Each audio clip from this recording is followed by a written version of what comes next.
Hello बच्चों, कैसे हैं आप सब।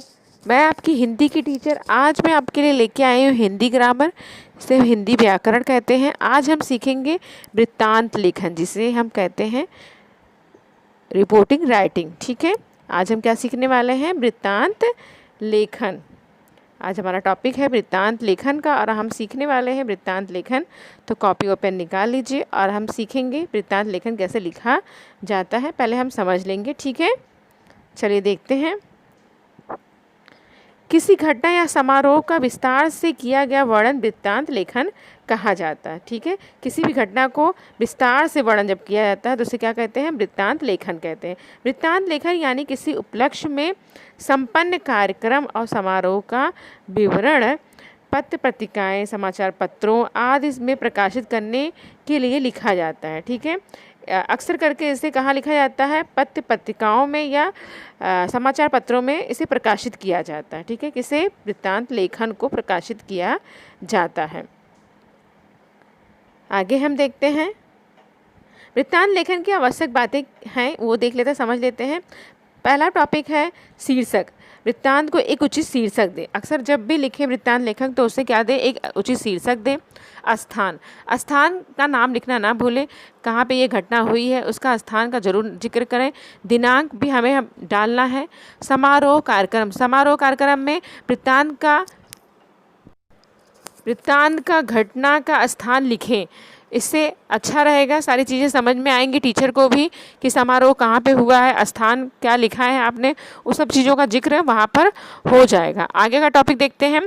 कार्यक्रम अध्यक्ष प्रमुख। इसके अंतर्गत कार्यक्रम में उपस्थित जो अध्यक्ष हैं, चीफ गेस्ट हैं, अतिथि जो आए हुए हैं, उनका भी उल्लेख करें आप लोग, जिससे समझ में आएगा कौन से अतिथि हमारे कार्यक्रम में आए थे। शैली, वृत्तांत वर्णनात्मक और रचनात्मक शैली में होना चाहिए।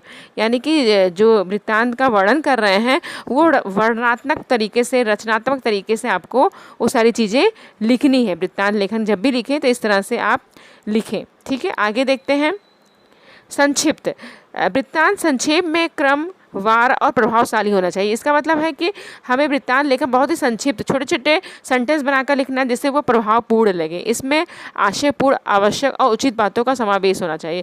यानी कि फालतू बातें मत लिखें, जो भी आवश्यक बातें हैं वो सब चीज़ों का उसमें समावेश करें। ठीक है। भाषा, अब भाषा देख लें किस तरह की होनी चाहिए। वृत्तांत भूतकाल में लिखा होना चाहिए। यानी कि वृत्तांत लेखन जब हम लिखते हैं तो उसे कैसे लिखें? हम पास्ट टेंस में लिखना चाहिए। ठीक है, प्रेजेंट टेंस में नहीं लिखना है आपको। उत्तम पुरुष वाचक, जैसे कि मुझे, हमें, मैं, मेरे आदि शब्द का प्रयोग गलती से ना करें उसमें। ठीक है, आगे देखते हैं हम लोग और क्या है। उसके बाद समापन और आभार दर्शन।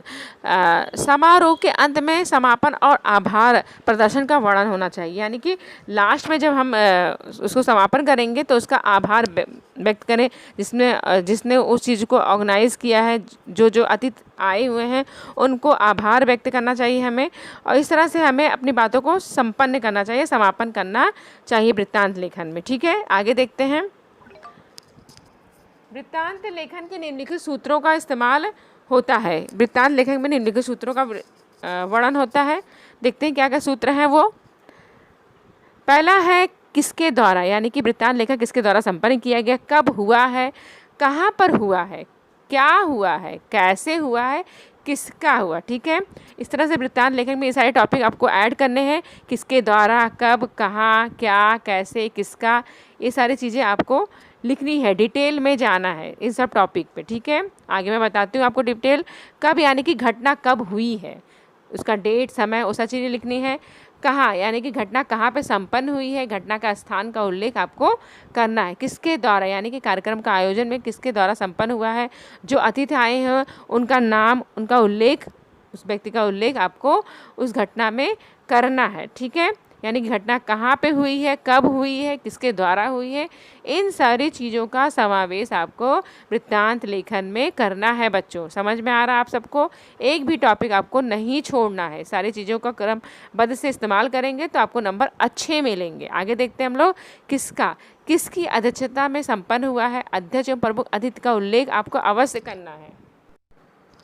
क्या समारोह का क्या वर्णन था, कार्यक्रम का उल्लेख, इन सारी चीज़ों का आपको विस्तार में वर्णन करना है। कैसे कार्यक्रम कैसे संपन्न हुआ, कौन कौन लोग आए, किसको पुष्पगुच्छ दिया गया, ये सारी चीज़ें आपको सारी डिटेल्स उसमें ऐड करनी है, सारी चीज़ें उसमें लिखनी है। ठीक है, आगे देखते हैं। उपयुक्त बातों को ध्यान में रखकर सीमित शब्दों में वृत्तांत लेकर आसानी से लिखा जा सकता है। ठीक है, उसके उदाहरण क्या है, नीचे दिए गए विषय पर 60 से 80 शब्दों में वृत्तांत लेखन लिखिए। इस तरह से आपको दिया जाएगा कि 60 से 80 शब्दों में आपको वृत्तांत लेखन लिखना है। ठीक है, एग्जाम में इस तरह के टॉपिक आपको दिए जाएंगे, टॉपिक का नाम भी बताया जाएगा किस टॉपिक पे आपको वृत्तांत लेखन लिखना है, तो उस टॉपिक पे आपको वृत्तांत लेखन लिखना रहेगा। बच्चों, समझ में आ रहा है सबको?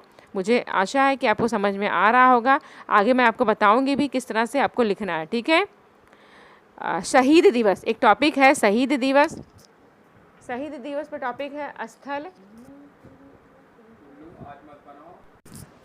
स्थल काल एवं घटना, समापन, प्रमुख अतिथि, प्रमुख कार्यक्रम, ये सारी चीज़ें आपको शहीद दिवस में ऐड करनी है।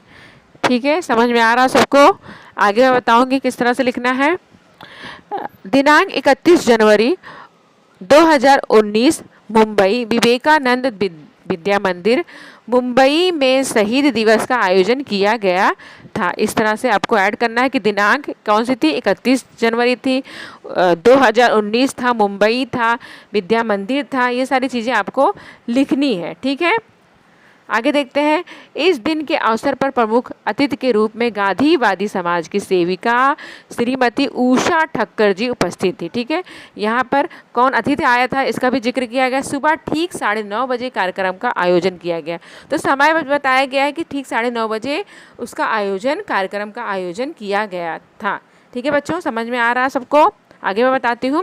इसके अलावा उन्होंने बताया कि भारत सरकार द्वारा इस दिन को शहीद दिवस के रूप में मनाया जाता है। यानी कि उन्होंने बताया कि भारत सरकार द्वारा यह बताया गया कि शहीद दिवस इस दिन मनाया जाता है और भारतीय वीरों के बलिदान को इस दिन के लिए याद किया जाता है। भारतीय जो वीर थे, हमारे समाज के जो वीर पुरुष थे, उन्हें, उनके बलिदान को इस दिन हम याद करते हैं, उन्हें याद करते हैं, उनकी वीरता को याद करते हैं, उनके बलिदान को हम याद करते हैं। उन्होंने ये सारी चीज़ें बताई हमें। ठीक है, हमने वृत्तांत लेखन में ये सारी चीज़ें हमें ऐड करनी है। आगे देखते हैं। विद्यालय के छात्रों ने इस अवसर पर साहित्यिक सांस्कृतिक कार्यक्रम प्रस्तुत किए। यानी कि कौन कौन से प्रोग्राम प्रस्तुत किए? साहित्यिक और सांस्कृतिक प्रोग्राम प्रस्तुत किया। क्या क्या था उसमें? जैसे कि हिंदी भाषण, शहीद की यादों में कविता वाचन आदि किया। समझ में आ रहा सबको? आगे देखते हैं। विद्यालय में कुछ छात्रों ने देशभक्ति पर आधारित लघु नाटक प्रस्तुत कर सभी को भावुक कर दिया। यानी कि कुछ बच्चों ने, जो विद्यालय के छात्र थे, उन्होंने देशभक्ति पर छोटा सा नाटक प्रस्तुत किया, जिससे सभी लोग उसे देखकर भावुक हो गए। ठीक है, समझ में आ रहा सबको? बच्चों, छोटे छोटे बच्चों ने, छात्रों ने देशभक्ति पर क्या किया? नाटक प्रस्तुत किया, जिससे देखकर सब लोग क्या हो गए? भावुक हो गए। आगे देखते हैं। अंत में स्कूल प्रधानाचार्य ने शहीद दिवस पर महत्व बताते हुए सभी का धन्यवाद किया, थैंक यू किया। इस प्रकार सुबह 11:30 बजे कार्यक्रम का विधिवत समापन हुआ। यानी कि टाइम बता दिया कितने बजे यह प्रोग्राम खत्म हुआ। 11 बजे यह प्रोग्राम खत्म होता है। प्रधानाचार्य ने सभी का शुक्रिया किया, सभी को थैंक यू बोला और शहीद दिवस का महत्व बताते हुए सभी को थैंक यू बताया और ये 11 बजे यह प्रोग्राम समाप्त हो गया। तो देखा बच्चों किस तरह से हमने वृत्तांत लेखन आज पढ़ना और लिखना सीखा है। ठीक है, तो मुझे आशा है कि आप लोगों को समझ में आ गया होगा और यह वीडियो देखने के लिए बहुत बहुत धन्यवाद, थैंक यू आप सभी को।